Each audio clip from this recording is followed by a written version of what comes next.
بسم اللہ الرحمن الرحیم السلام علیکم ورحمۃ اللہ الحمد للہ وکفیٰ والصلاۃ والسلام علی رسول اللہ۔ ایک بڑے اہم ٹاپک پہ موضوع پہ آج ہم بات کرنے والے ہیں، جو ہماری سیریز چل رہی ہے سیرت النبی صلی اللہ علیہ وسلم پہ۔ تو اس میں جو قریش، جن کے بارے میں ہم نے پہلے پارٹ میں بات کی تھی، ان کا جو مذہبی نظام مکہ میں تھا، اصل میں تو جو اس میں دلچسپی رکھتے ہوں ان کے لیے ضروری ہے کہ وہ پورے عرب میں جتنے بھی علاقے تھے، مدینہ، طائف وغیرہ، اس کے بعد جو آس پاس کے یمن، سیریا وغیرہ میں جو حالات تھے، ان کو نظر ہونی چاہیے۔ لیکن یہاں ہم صرف ابھی مکہ المکرمہ پہ بات کر رہے ہیں، کیونکہ قریش کی حکومت تھی، اور پھر وہاں ہی جو یہ دعوت کا آغاز ہوا، جس سسٹم کے خلاف یا جس سسٹم میں کمزوریاں تھیں یا جس سسٹم میں شرک اور بت پرستی کا ماحول تھا، اس کے خلاف یہ باتیں اٹھیں۔ تو حضور صلی اللہ علیہ وسلم کی ولادت کے وقت جب ابرہہ کا وہ حملہ ہوا تھا، تو جو ہسٹورینز ہیں یا جو سیرت کے کی کتابیں لکھنے والے ہیں، انہوں نے اس پہ ایک بڑا، شاید آپ بھی شاید پہلی بار سنے، انہوں نے ایک آرگنائزیشن وہاں پہ بنائی تھی جس کو کہ ہمس وہ کہتے تھے۔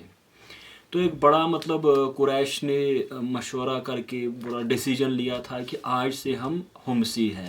تو اس کا مطلب یہ ہوا کہ کیونکہ وہ حرم کے ارد گرد رہتے تھے، اچھا اس کے بعد وہ یہ سمجھتے ہیں کہ ان کو کچھ رعایتیں، یعنی اپنے آپ پہ وہ کچھ رعایتیں اپنے آپ کو دینا چاہتے تھے، کنسیشنز، اور اسی کے ساتھ وہ اپنے آپ کو باقیوں سے مختلف یہ چاہتے تھے کہ ان کا رول مختلف رہے یا ان کی پہچان مختلف رہے۔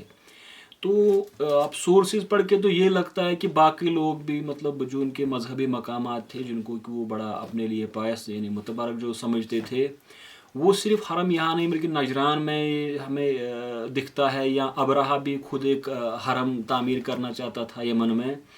تو اس وجہ سے لگتا ہے کہ حرم کا ایک کمپٹیشن تھا۔ تو پھر جب قریش کے علاوہ جتنے بھی قبیلے تھے، چاہے وہ بنو ثقیف تھے یا یثرب وغیرہ، تو قریش چاہتے تھے کہ وہ ان کا ایک ایک الگ سسٹم رہے۔ اب وہ اس سے کیا جو کہ جو ہسٹورین نے کام کیا، انہوں نے دو باتوں پہ کام کیا ہے۔ وہ سمجھتے ہیں کہ عمرہ اور حج الگ چیزیں تھیں، یعنی کہ جو عمرہ کے لیے لوگ جاتے تھے وہ رجب کے مہینے میں جاتے تھے، اور حج تو جس طرح آج ہوتا ہے، آج ذو الحجہ میں ہوتا ہے، اسی طرح تب بھی ہوتا تھا۔ اب یہ جو ہمس میں رہنے والے تھے، انہوں نے کیا کیا کہ یہ ان دنوں میں انہوں نے طے کیا کہ ہم جو گوشت ہے، میٹ، یہ نہیں کھائیں گے، اور اسی طرح یہ کہتے تھے کہ ہم کسی مکان کے سایہ میں نہیں رہیں گے۔ اچھا، پھر یہ کہتے تھے کہ جو کعبہ کا طواف کرے گا تو اس کو ہمارے دیے ہوئے کپڑے پہننے پڑیں گے، اگر اس کے پاس کپڑے نہیں ہیں تو پھر وہ جس کو نیکڑ کہتے ہیں، یعنی ننگا ہو کے طواف وہ کرتا، جو کہ کتابوں میں آیا ہے کہ یہاں جو برہنہ لوگ طواف کرتے تو وہ اصل اس کی یہی ہے کہ جو ہمس کی آرگنائزیشن وہ کہتے ہیں کہ صرف ہمارے کپڑوں میں طواف ہوتا۔ اچھا، اسی طرح سے انہوں نے ایک اور چیز کیا، وہ کہتے تھے کہ کیونکہ ہم کعبہ کے ارد گرد حرم والے ہیں، تو ہمارے لیے کوئی ضروری نہیں ہے کہ ہم باہر جا کے حج کریں۔ تو وہ جو وقوف عرفات آج بھی رکن عظیم ہے حج کا، تو وہ بالکل اس کے خلاف ہو گئے کہ ہمیں کعبہ سے باہر جانے کی کوئی ضرورت نہیں ہے، ہمارا سب کچھ جو حج ہوگا جس طرح وہ کرتے تھے یا عمرہ ہوگا، وہ بالکل ہم یہیں پہ آ کے کریں گے۔ اچھا، اب اس میں ایک چیز ہو، جب یہ ہمس بنی تو اس میں کنانہ اور خزاع ان کے ساتھ مل گئے، اور پھر جو ان کے علاوہ جو کہ ان کے ساتھ ایفیلیشن کعبہ کے ساتھ رکھتے تھے، جن کو کہ وہ ہلہ کہتے تھے، تو اب ان کو جو خوراک خریدنا پڑتا تھا یا جتنی بھی چیزیں وہ سب قریش سے ان کو لینی پڑتی تھی۔ تو اس طرح دونوں چیزیں سے، ایک تو وہ حرم پہ اپنے حرم کو وہ ممتاز بنانا چاہتے تھے، سب سے ڈسٹنگوشڈ، اور پھر اس پہ کنٹرول بھی زیادہ کرنا چاہتے تھے، پھر اس کا ایک مال کا سسٹم ان کا، اس پہ بھی وہ کنٹرول کرنا چاہتے کہ ہمیں ریونیو بھی اس چیز سے ملے۔ تو یہ صرف میں نے آپ کو انٹروڈیوس کرایا کہ جو ہمس تھا وہ اصل میں کیا تھا۔ پھر وہ اس کو کہتے تھے محرمون، جو کہ وہ حرم والے تھے۔ اچھا، تو محلے میں جو ان کو وہ کہتے تھے کہ جو کہ مطلب حرم کے ساتھ عقیدت نہیں رکھتے تھے. گویا کہ لوگوں نے اپنے اپنے یعنی اپنی جگہوں پہ انہوں نے بڑے مقام اپنے لیے بنائے تھے جن کے میں وہ عبادت کرتے تھے. تو صرف عرب والوں کے صرف حرم اس ٹائم میں مطلب وہ عقیدت کا ایک مرکز نہیں تھا، بلکہ قریش کے لیے، اور قریش نے جس طرح باقی عرب وہاں حج کے لیے آتے تھے، تو یہ بات اس میں حمص کی ہے. اچھا، اب اصل میں حضرت ابراہیم نے یہاں پہ دعوت کا آغاز کیا، پھر حضرت اسماعیل. تو کہا جاتا ہے کہ مطلب ایک شخص تھا وہاں پہ، عمر بن لوہائی، یہ بنو خزاعہ قبیلے سے تعلق رکھتا تھا. تو کہا جاتا ہے کہ اس کے ٹائم تک مطلب حرم میں یا عرب میں سارے موحد تھے، مونوتھیسٹس تھے، جو توحید پہ جس طرح حضرت ابراہیم نے حضرت اسماعیل نے ان کو سمجھایا تھا اسی طرح وہ کام کرتے تھے. اچھا، اس کو ایک بار ایک بیماری ہوئی تو پھر اس کو سریا کی جگہ ایک کہیں پتہ چلا کہ وہاں کوئی چشمہ ہے. تو چشمہ وہاں سے مطلب جب وہ گیا تو اس نے اس کو مطلب یہ کیوں علاج کے لیے وہ وہاں گیا. اچھا، وہ ٹھیک ہوا اس جگہ. تو اس نے لوگوں سے کہا کہ یہ مطلب کیسے ہوا؟ تو نے کہا یہاں ہمارے پاس ایک بت ہے، آئیڈل ہے، یہ اس کی وجہ سے ہوا.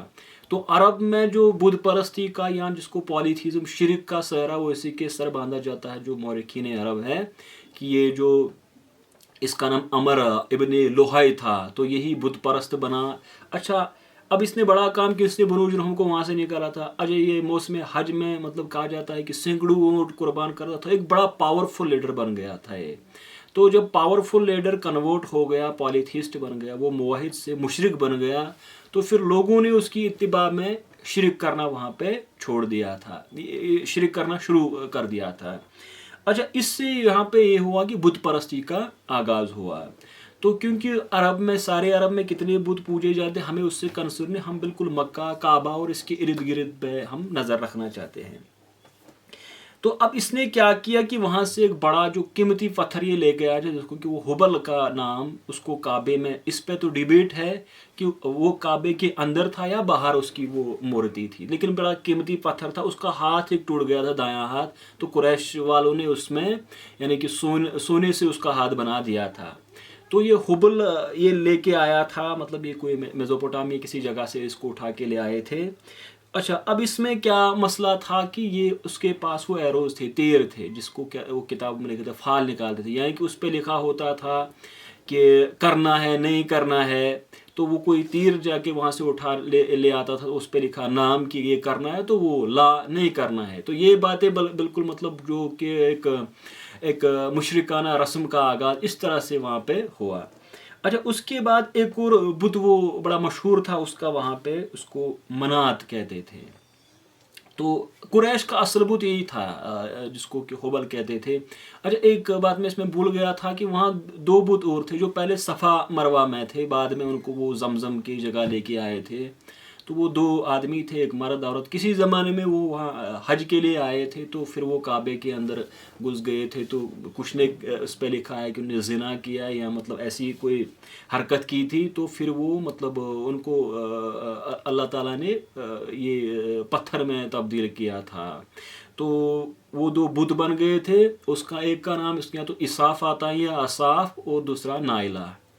تو پھر جب جب بت پرستی کا آغاز ہو گیا تو وہ اس کو مطلب ان کو بھی لوگ پوجنے جاتے تھے.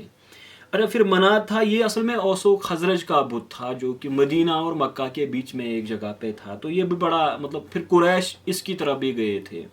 پھر ایک اور جو کہ اصل میں جو قرآن میں ان کے نام ہے لات، تو یہ ثقیف کا تھا، طائف میں تھا. اچھا، ان بتوں سے جب وہ جڑتے تھے تو اس سے دو چیزیں ہوتی تھی. ایک تو پولیٹیکل وہ ٹریٹیز کرتے تھے ان کے ساتھ، پھر اس کی قریش کی بڑی پریسٹیج بڑھتی تھی جب وہ اس بت کے ساتھ بھی ان کا نام جڑ جاتا تھا. اچھا، پھر جو اس میں سب سے ریسنٹ تھا بعد میں آیا اور بڑا جو اس کو مانا جاتا وہ عزا. اصل میں تو ان کو اللہ تعالیٰ کی بیٹیاں مطلب معاذ اللہ وہ کہتے تھے ان کو. تو ہورد ایک جگہ ہے یا قدیر جس کو کہا جاتا ہے، اور سلیم قبیلہ اس کے ساتھ نخلا کی جگہ پہ یہ تھا. تو یہ بڑے مشہور بت تھے ان کے. حبل تھا، پھر اصاف، نائلہ، پھر مطلب یہ جو منات تھا، اچھا اس منات پہ کسی نے کوئی تلوار اس پہ چڑھا دی تھی، وہ رسم، تو اس کے بارے میں یہ ہے کہ تاریخ کی کتابوں میں آیا تھا کہ وہ اصل میں وہ ذوالفقار حضرت علی کرم اللہ تعالیٰ وجہ کے ساتھ بڑے مشہور اس کا نام رہا ہے، تو وہ اصل میں کہتے ہیں کہ حضور صلی اللہ علیہ وسلم نے فتح مکہ کے بعد ان کو وہ دی تھی۔ اچھا یہ تو مطلب ان کے بت تھے، تو اصل میں تو کوئی 360 بت پورے مکہ میں، جس کو کہا جاتا ہے کہ 360 بت تھے، اور اس میں یہ مسئلہ پھر آ جاتا ہے کہ کوئی 36 کے قریب تو اس جگہ تھے، لیکن کعبے میں بالکل حبل کے آس پاس کچھ بت تھے۔